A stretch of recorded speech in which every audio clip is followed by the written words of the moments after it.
हुई है सुतचारी। महर्षि वशिष्ठ जी दशरथ जी को धीरज धरा रहे हैं कि 4 पुत्र आपके होंगे और त्रिभुवन विदित भगत भयहारी, जो भक्तों के भय को हरण करेंगे और भक्तों का उद्धार करेंगे, ऐसे आपके 4 पुत्र होंगे। लेकिन उसके लिए श्रृंगी ऋषि को बुलवा कर यज्ञ करवाना पड़ेगा। कौन सा यज्ञ? पुत्र कामेष्टि यज्ञ करवाना पड़ेगा, तब तुम्हारे पुत्र होंगे। राजा दशरथ जी इतने खुश हुए कि ठीक है, चलिए बुलवाने चलते हैं। ऋषि को बुलाने जाएंगे और यज्ञ होगा। ऋषि को बुलाने गए और जब यज्ञ हुआ, आपको इतना भी सुंदर या धार्मिक अनुष्ठान कर लीजिए, लेकिन जब तक श्रद्धा भक्ति नहीं होगी तब तक वो धार्मिक अनुष्ठान भी सफल नहीं होगा। ये यहाँ की चौपाई बताती है कि यज्ञ करने से भी अग्निदेव प्रसन्न नहीं हुए, प्रकट नहीं हुए। तब भक्ति सहित मुनि आहुति देने,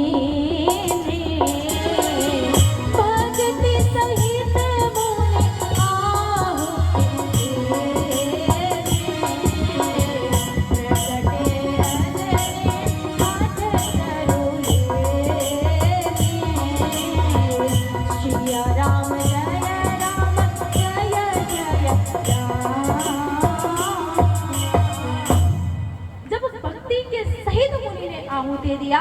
तब अग्निदेव जी चलो पायस, जिसको हम तस्मै खीर भी कहते हैं, उसको लेकर प्रकट हुए और गुरुदेव जी को दिए।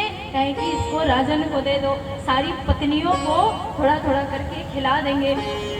राजन बड़े उत्साहपूर्वक लेके आए और अपनी रानियों को सबसे पहले माँ कौशल्या को दिया।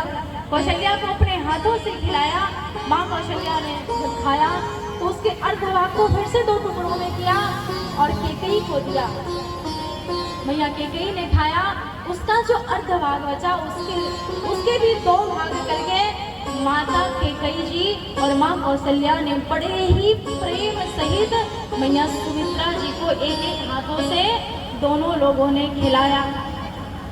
यह सुंदर भाव देखकर राजन बड़े खुश हैं कि सब में एक प्रकार की जो सरलता है, व्यवहार है, थोड़ा सा भी कोई स्वभाव नहीं। जब संस्कारों से जैसे राघव जी खीर खाए कुछ ही दिन में हमारे ठाकुर जी माताओं के गर्भगृह में आ गए, और जैसे प्रभु जी गर्भगृह में आए वैसे ही कहते हैं चारों दिशाओं में मंगल गान होने लगा।